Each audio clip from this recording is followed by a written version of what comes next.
everyone, Grandmaster LT here, bringing you another build-in tune for Forza 5. We have here the Alfa Romeo GTA. Let's take a look at the build. First, let's look at the conversion. The engine, we went with the 3.7 liter V6 VVT. The drivetrain, we went stock. The aspiration conversion is at stock. Aero and appearance, front bumper, we went with the race front bumper. Rear wing, we went with the race rear wing. The rear bumper, we left it at stock. Tires and rim, tire compound, went with race.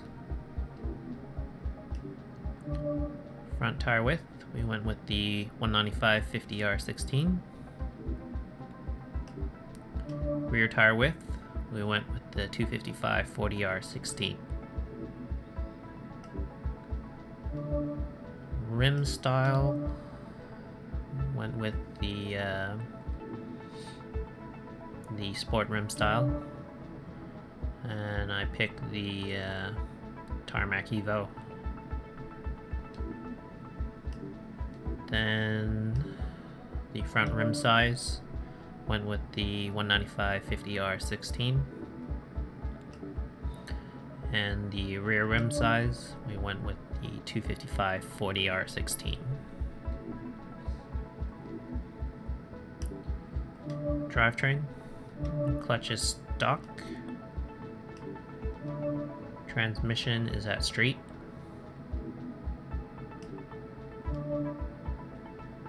Driveline is at sport. Differential is at race. Platform handling, brakes are at race. Springs and dampener are at race. Front anti-roll bars are at race. Rear anti-roll bars are at race. The roll cage is at race. And weight reduction is at stock. I left that stock because, as you can see, the weight of the car is already really light, so I used the PI elsewhere. Let's look at the engine. Air filter is at stock. Intake manifold is at stock. Fuel system is at stock. Ignition is at stock.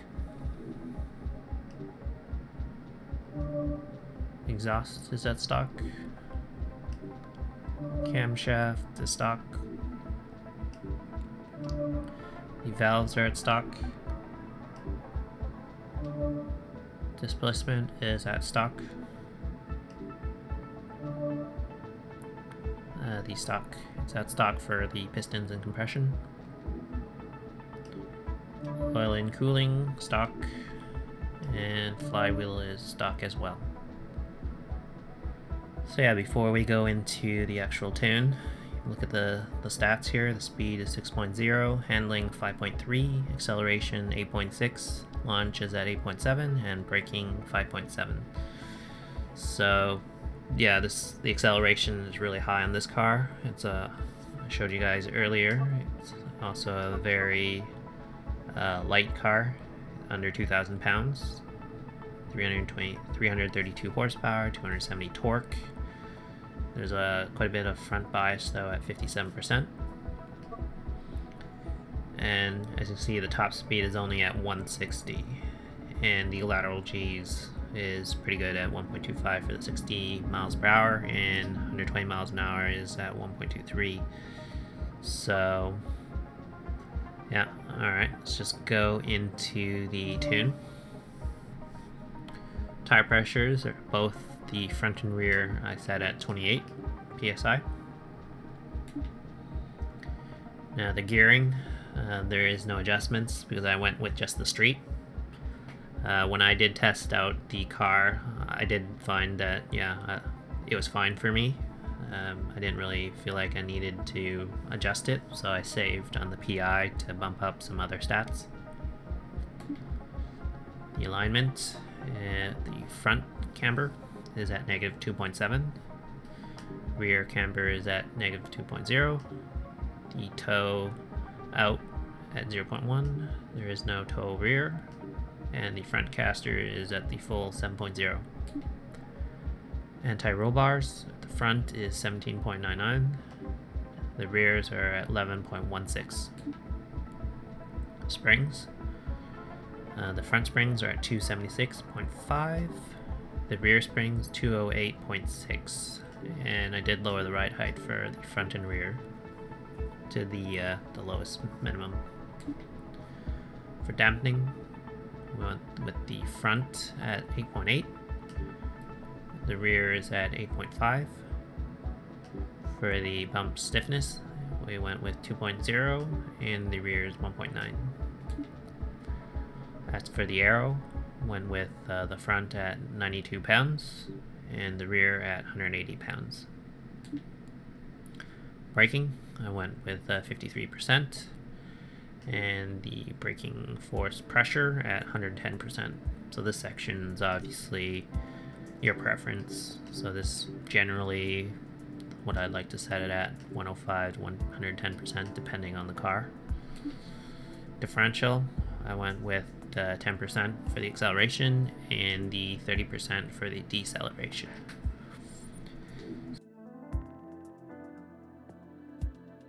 So in the comments section below, I kind of listed off tracks where I think this car would excel at. Obviously, this car isn't really made for if you want top-end speed, because it only tops out at 160, but it's very good at, I think, the short, intermediate tracks.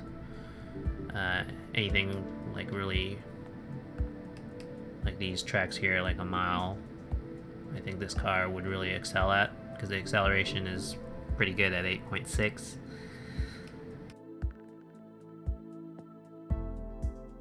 So yeah, I've kind of been using this track, or using this car on some of the shorter intermediate tracks. Combining that with my other car builds, the Shelby Daytona and my GTR. I feel like these three cars do kind of pretty much cover pretty much all the different types of tracks available.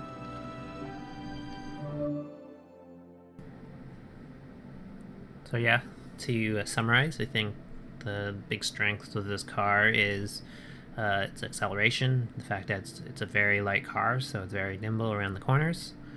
Obviously the big disadvantage is it's not going to be very good on tracks that have a lot of long straightaways. It's not really at 160 miles per hour. It's not going to basically blow any cars by.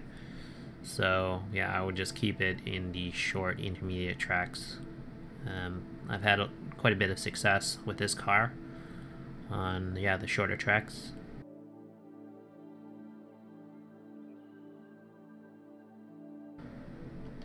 But yeah, I think that's all I had. If anyone had any questions or comments, please let me know. If you haven't already done so, please subscribe. If you can like and share this video as well, that'd be great. And I will catch you guys later.